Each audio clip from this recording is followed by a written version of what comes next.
Hello and welcome to the TPC podcast, live edition. This is our first ever live podcast. We launched this thing in January, and I imagined it as a once a month, pre-recorded, audio-only thing. But with everything that's been happening in the world lately, we've decided to ramp it up. So we're going to go live once a week with video and audio. So if you're a audio listener exclusively, this will be coming on the feed. And this is just one of the many ways that we're attempting to stay united even while we're apart. Pastor Jim is here with me. Yeah. Hello. Hello. We've got our local merch on. You've That's got right. Panther City Riots representing. Yeah. I've got my Fort Worth TX shirt that Caleb Hickson bought for me. All right. Shout out Caleb Hickson. Support local, man. Yes, absolutely. And we're giving folks a few minutes to join us here on the live stream. So as we're doing that, we just wanted to give a shout out to some local businesses. We ate Heim barbecue yesterday. We've got leftovers that we're going to eat today. And then we picked up black coffee for the office. So I don't know if you'll be able to see this, but Shout out Mia Moss. shout out Mia Moss, black coffee, East Side exclusive, 1417 Vaughn Boulevard. So hit them up, hit Heim barbecue up. This is a great opportunity for us as Christians to support local businesses and to tip big and to help them really survive as we're going through this time. So we want to know, who have you been supporting locally? Tell us in the comments now. Drop us a line there and let us know what businesses you've been getting takeout from or doing the drive-through. We'd love to hear about what businesses you are supporting. And if you go to Heim or Black Coffee this week, tell them that the Paradox Church sent you and that we love them and that we want to support them during this tough time. Yeah. Okay, hopefully we've given folks enough time to jump on the stream now. Let me give you the plan for today's podcast. First, we're going to talk through just some practical housekeeping stuff. We want to keep you as up to date as we can. Then we're going to share some stuff that God has put on our hearts this week, just kind of as a midweek encouragement to you wherever you are. And then we're going to answer your questions. And so we've been really encouraged by the engagement that we've seen on our Sunday gatherings, the live stream gatherings that we're doing there, and we're hoping that this will just be another venue for y'all to connect with each other and with us. So if you're live on the podcast stream now, say hi, introduce yourself, tell us how you're doing. If you've got kids at home, how's that going? If you're working at home for the first time, how is that going? Let us know, are you mostly staying home? When you do get out, what does that look like? Are you going for walks, grocery store visits? How are your friends doing? How are your relatives responding? We just want to get more of a pulse on how folks are doing during these, again, these strange times. Jordan and Faith, our wonderful producing team, are compiling these questions for us, and we'll address as many of them as we're able to at the end of the show. So be asking questions and engaging there as we go, and at the very end, we'll get to those. So that's the flow for today. Practical updates first, then a quick devotional, and then your questions at the end. So let's jump right into it. Sunday programming, or Sundays and other programming updates there. We got the word from Bass Hall that all events there are canceled through Sunday, May 17th, which was a bummer. But again, an opportunity to serve our neighbors, to reach more people through technology, and to find new and creative ways to stay connected, like this podcast. I've heard a lot of people mention that their couch is more comfortable than the really uncomfortable white garden chairs. Than our white chairs, yeah. So we may have to overcome that obstacle when we come back. Man. Yeah, we're Imagine gonna have to, couches at the Van Cliburn. We should do cushions, stadium cushions. Sure. You know, and Paradox branded. Paradox or Black Coffee or Heim. There you go. Yeah, we'll sell sponsorships. Yes. All sorts of ideas are like coming that. up. See, we're getting creative. Getting creative. So with this extended break from Sunday gatherings, we put together a new programming schedule, and we emailed you about that this morning. So if you remember the TV guide, if you're old enough to remember getting You got to be over 35, I think. I Do you remember the remember TV guide, and I'm 31. Did you read articles on Yeah. like Friends or the different shows? Yep, totally. Yeah. And I was mainly looking for cartoons, And but it came out once a week, didn't it? yeah, it did. So they were just everywhere in your house. Very exciting. Yes. Yep. Okay. Yep. So we have our own TV guide for the Paradox Church now, and it starts Friday night with our series from the book of Song of Solomon. It's called A Wild Heart, and we're calling it Date Night with the Paradox. It's Fridays at 8 p.m., and Jim's going to give us a summary of what that's about. Yeah, we just wanted to get some good Bible teaching out and try to consider times where people would just maybe be a little bit tired of Netflix. Sure. And so Heather and I, we do our date nights every Friday night, and so that's been kind of a bummer that we can't do that. Right. And so the idea was just how do we maybe do a date night type thing for the people of the Paradox. And so basically just grab a friend virtually, or if I don't know how restrictive we are right now, but grab somebody, grab your spouse, and just a really neat book of the Bible that really seemed like everyone enjoyed, singles and married alike, as we talk about conflict and relationships and past sexual kind of stuff and God's redemption and all of that. It really seems applicable to everybody, and it'd just be fun to go through a Bible, a book of the Bible together, in that kind of context. And then my wife Heather and I, we're going to jump on Instagram Live afterwards, and just answer any questions, chat, have fun, do whatever whatever folks want us to just kind of comment on or talk about. But I think that could be fun,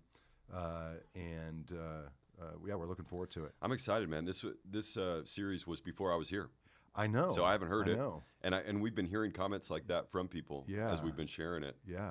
You might become a Christian after this series. Dude, I'm hopeful. Yeah. Be praying for me. Yeah. We can baptize you in the fall. In August. Great. So that's Friday nights at 8 p.m.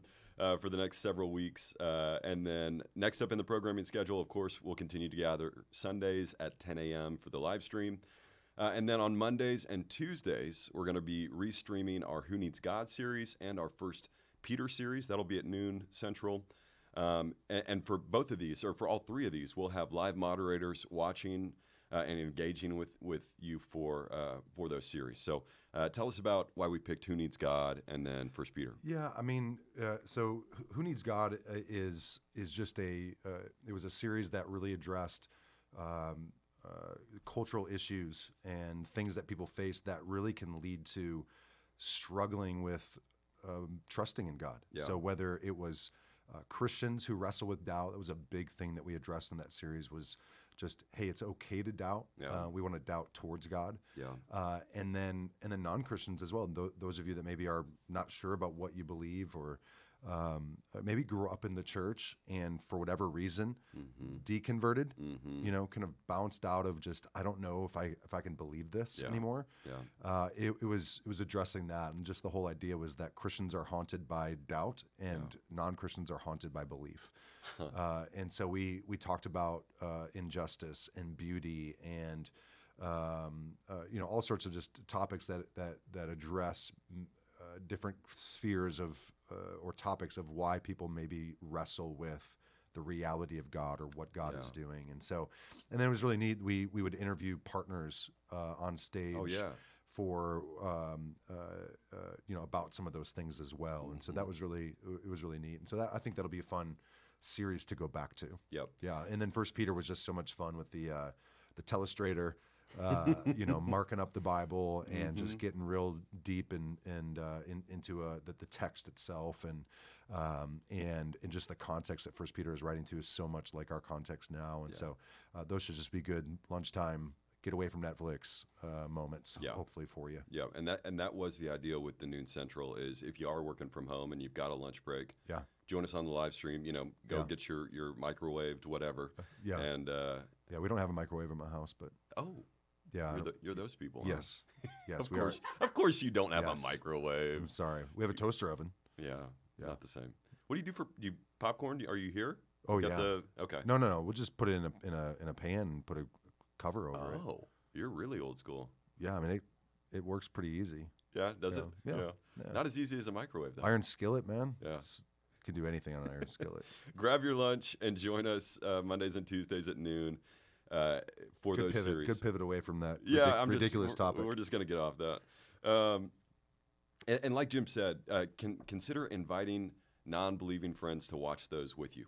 We all love Netflix, and many of us have upped our consumption of it over the past few weeks. But we want these lives or these restreams to be an opportunity to tune into good biblical teaching and not just the latest Netflix show. Like I said, there is a place for that, of course, but this is another venue for you to engage with. Okay, and then we'll be back here every Wednesday at noon Central with food or drink from a local restaurant or drink place. Coffee shop. Someplace. Yes. And we'll be bringing you updates, a devotional, and then spending some time connecting with you with your comments. So go ahead, keep posting questions and comments now as we're going. Again, we're going to address those at the end of this. Couple more updates, and then we'll get into the devotional. Our city groups and our redemption groups are meeting digitally. So a lot of them are meeting on Zoom or Whereby, but then others of them are using FaceTime, whatever works best for them. We've also launched welovefortworth.org, which is a way for you to serve and be served. And Jim's going to tell us about some of the goals that we have with that website. Yeah, I talked to Ty Bowden, who works at the Net and is one of our city renewal deacons. And everything's obviously flexing and changing everywhere right now. Yes, but every day. The idea right now for welovefortworth.org would just be to accomplish, we think, 3 goals right now. That would be to support primarily for us the Net and the Fort Worth Pregnancy Center with material donations, and then to just meet the physical needs of anyone who asks for assistance. So if you need assistance, welovefortworth.org is the place to go. Yep. If you need help, that could be literally anything. Chores, running to the grocery store, just whatever that might Picking look up like. Prescriptions. Yeah, exactly. Need your lawn mowed. Exactly. Yeah, all that kind of stuff. Yep. And then, so meeting the physical needs of folks. And then lastly, just to begin to prepare for an influx of need for maybe when this thing is over. Yep. I don't think any of us are quite ready or know exactly what this is going to look like a month or 2 or 3 down the road. Right. So we just want to kind of begin to shore up the ability to handle lots of requests, lots of needs, and all of that. And so we're still kind of working out what this all looks like. And Joel and Ty and those folks that are doing just such a great job with that. But head over to welovefortworth.org and certainly be praying about that as well. Yep. And then we're continuing with our partner calls. So if you're a partner with us, you should be hearing from us by the end of the month. And our inboxes are always open. You can hit us up there. Next week on the show, we're going to bring Faith and Haley on to talk about how to best care for singles in your life during this season. And honestly, after this season is over too. And that's what's happening for now. Your staff, elders, deacons, and team members are working hard to help us all stay united, even when we're apart. Yeah.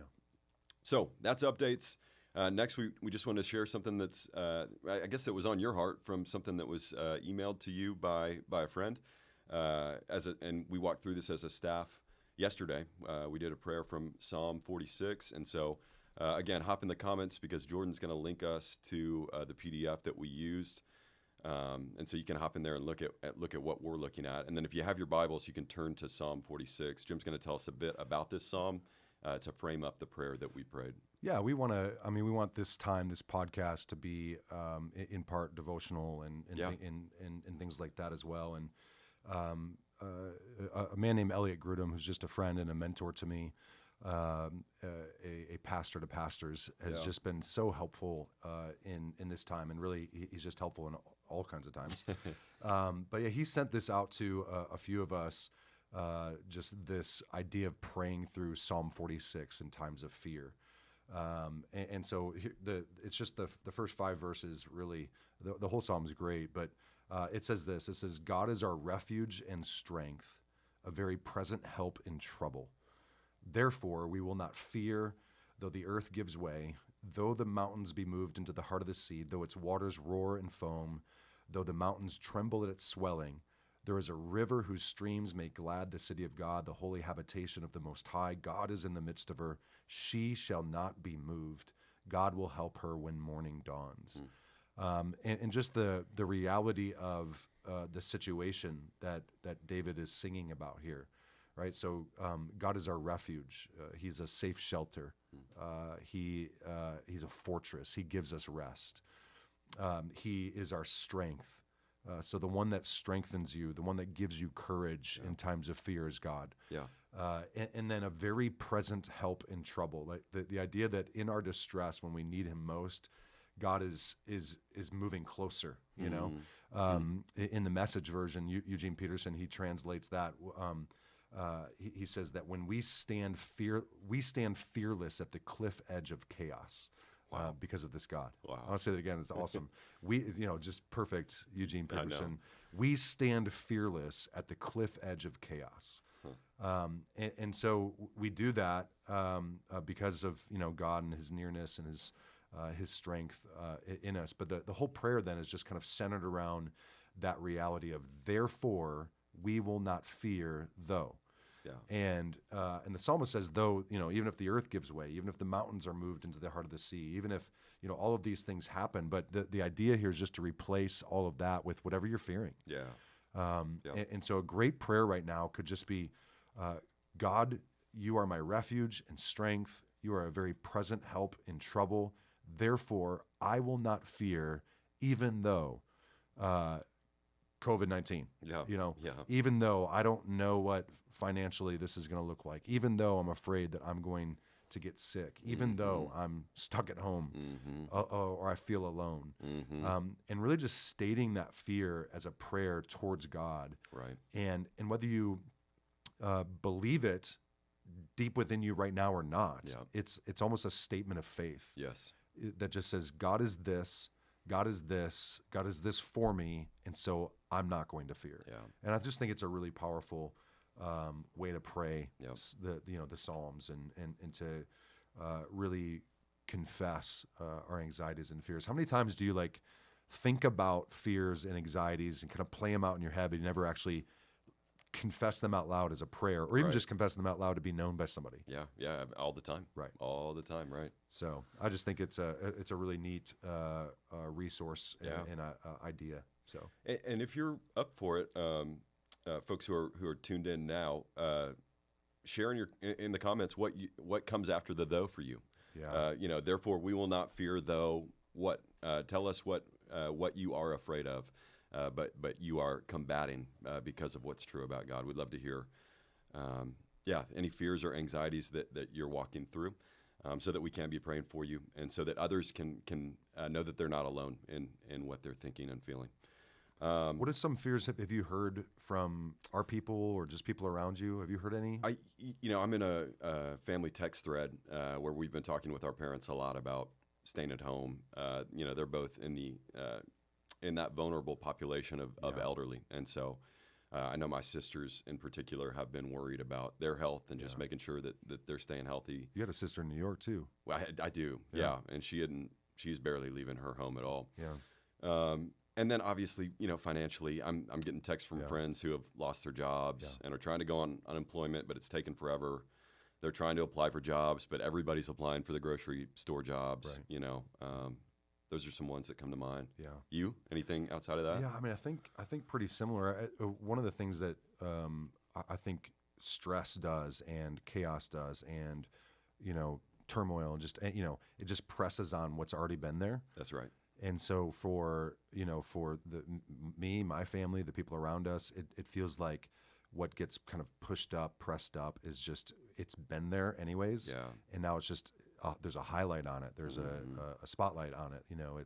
It's exacerbated in times of stress and stuff. And so I think a whole host of just fears and anxieties and worry and sin and suffering can kind of creep up in really high, tense times. And so, man, we just, it's why we keep, I keep saying, we all the more need the spiritual disciplines that we walked through as a church the last few months. Yep. We all the more need to pray these psalms and come before the Lord with our anxieties and fears, and just really need Jesus right now. Yeah, absolutely. So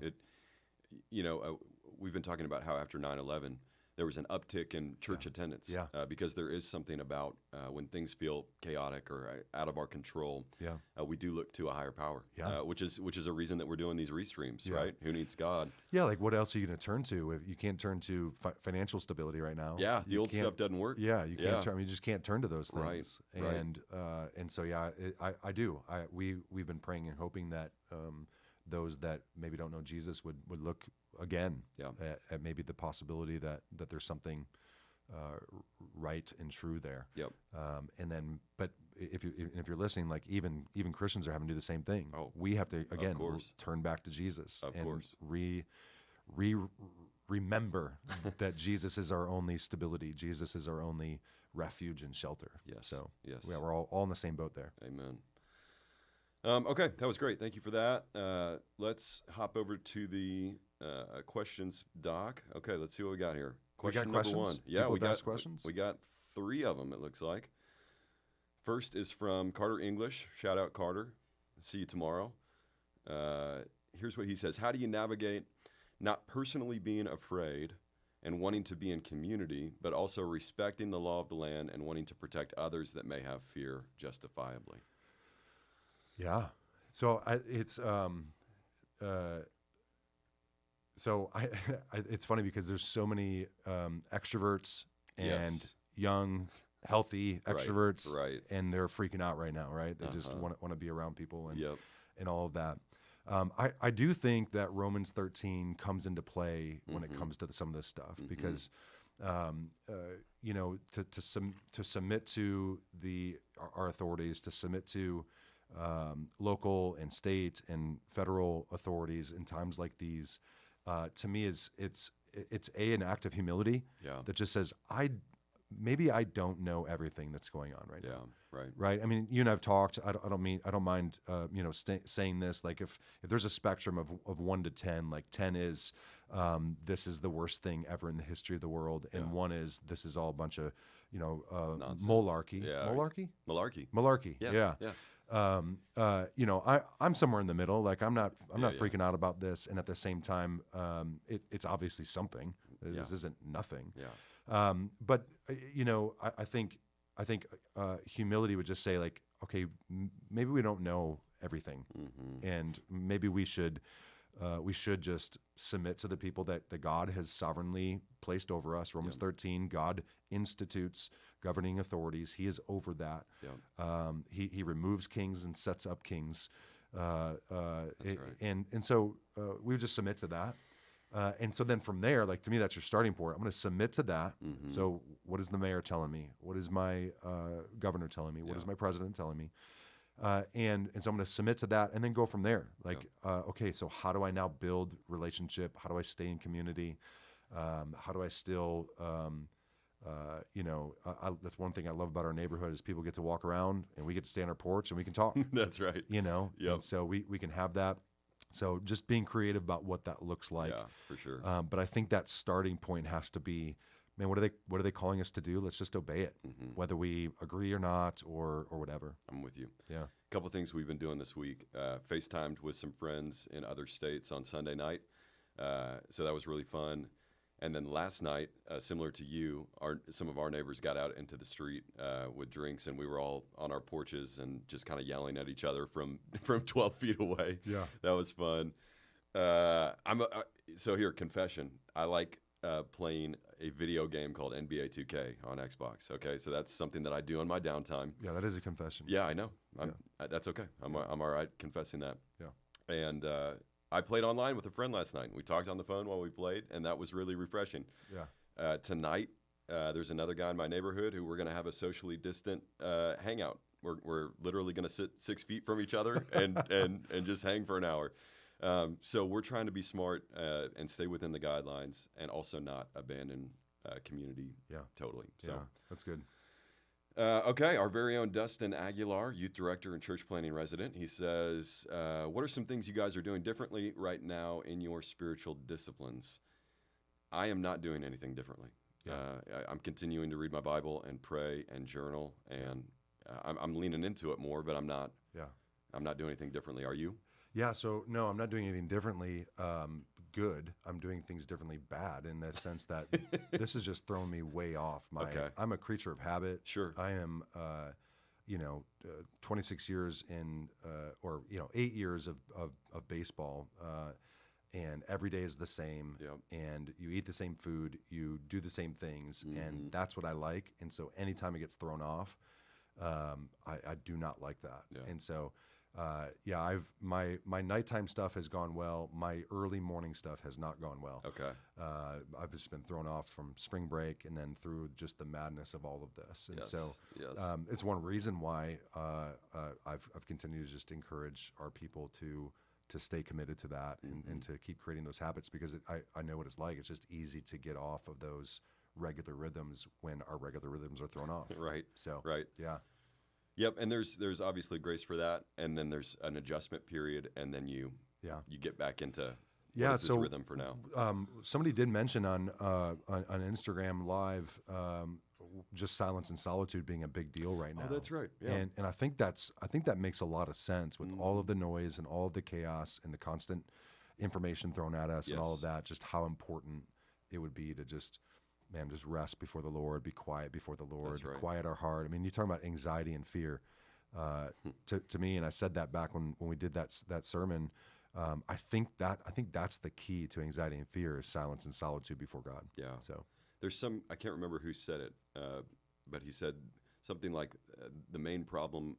Blaise Pascal. Yeah, Pascal. Yeah, you can't stay quiet in your own room. There you go. Yeah, the lack of happiness. Yes. The lack of joy is because we can't just be quiet in our room. In a room. Yeah. So for Lent this year, I did, or I'm doing. I've had to cheat a little bit. I've had to get on Instagram to see what people are saying. Yeah. But I've been doing mainly no Instagram, no Facebook, and then driving into work and driving home from work, silence. Yeah. And then one middle of the day, silence. Yeah. And I feel like that has calmed my heart. Yeah. So maybe Dustin, this is something new that I'm doing is calming my heart before I get to work, before I get home, and then one time in the middle of the day, just to kind of take stock of where am I at, what am I feeling, remind myself of what is true, let the Spirit speak to me. Yeah, that's good. Okay, here's a question that has been asked twice. How to find good balance with media consumption right now? Yeah. Yeah. So the book, The Common Rule, I read that over Christmas break, and it just was so helpful. So helpful. Yep. So talking about the disciplines and habits and things like that, and really coming at it from, it was just really good all around. But one of his things was, for him, it was limiting media to 4 hours a week. Wow. Okay. And that's anything. So that is podcast. Wow. That is TV. That's social media. Okay. So that's pretty freakish. Intense. And he said in the book, I mean, whatever hour that is for you, if that's 6 hours, 4 hours, 8 hours, 2 hours, whatever it is, but he said, this has been helpful to me. And so I think the idea of screen time, right? There's a reason why, iPhone puts that option on there is because we asked for it. Mm-hmm. And so just setting a limit for yourself, what does that look like? Is it maybe a 1-to-1 with the Lord and media, or a 2-to-1? Man, I'm gonna do my Twitter and I'm gonna do my Netflix, and not gonna miss a live stream podcast of the Paradox Church. That's for sure. This doesn't count towards your media consumption. No, Jesus actually multiplies this like the loaves and fishes to your account. But just, it can even be just as simple as just an arbitrary limit that you set. Yeah. But man, I think we're going to learn something. I hope we're going to learn a few things from this that, like, we're, kind of like the kid that eats too much candy, or like the old school, dad who catches his 14-year-old smoking and makes him smoke the whole pack. Yes. I wonder if this is going to be like that, where it's like we have consumed so much media, and we have been so alone, from people that we just can't wait to be with people. Totally. And we realize how futile and mind-numbing that too much media is. It's a fight for sure. I remember talking about that when I preached back in December about this concept of just kind of wanting to binge and eat whatever, and just kind of like we're talking about self-care. People defining self-care as like getting to binge Netflix and eat pizza and drink wine and take a bubble bath. Right. But normally at the end of something like that, you don't feel better. No. Your soul doesn't feel refreshed. No. Yeah. And so I would just encourage you to know that Netflix is a or whatever your media consumption is, it is a form of relaxation, but it's not going to fill your soul the way that spending time with the Father will. Yeah, that's good. Okay, and then Maddie B. So this is sort of in line with that media consumption question. She wants to be informed, but she also also knowing what waters our garden will grow. Oh, got it. So some days it feels overwhelming watching NYC Health suffering, videos of Italy, knowing Fort Worth restaurants need us. That can spur action and prayer, but it also can bring out the fear in trying to fight. Yeah, I totally get that. You want to be informed. You don't want to be a hermit, but you also don't want to be ruled by the news and let that control you. And I think that gets back into what we were talking about, just being balanced, limiting your consumption, being wise. And like Jim was saying, if it's 2-1 or 1-1 on time with God versus media consumption, if all you're doing is watching the news, you're going to be stressed out and fearful and anxious. And so you've got to be in the Word. You've got to be praying. You've got to be talking with Christian friends about how they're doing. Any other thoughts there? No. Okay. Yeah. Okay, we got one that just came in here, and we'll probably make this our last question. We're going to try to keep these around 30 minutes. What do you say to someone who is simultaneously struggling with accepting God's plan while also dealing with suffering? Yeah. So, I mean, the first thing I think would be to just acknowledge that those things seem obviously connected. Right. You know, that you probably aren't questioning God's plan if things are going great. Sure. Yep. Right. Yep. Of course. And so I think I would just I would just start there and just acknowledge that that's probably your experience and emotions and the reality that you're facing that is difficult and hard is a lens by which you're viewing God now through. And so to be able to then have, like, what kind of hard rock can you put under your feet that says, this is who God is. Right. I know this and believe this. Right. And then go from there. So it's not to nullify any sort of feelings or doubts or anything like that. It's just, where do we start? Yeah. And so I would want to start with who is God, regardless of whether I like my situation or not. And so for me, I mean, that's obviously it's always just the Word of God. What does the Word of God say about God? But then even the cross of Christ, I think. So Jesus, Jesus being God being willing to suffer with you, and then also for you. It has to say something. Yeah.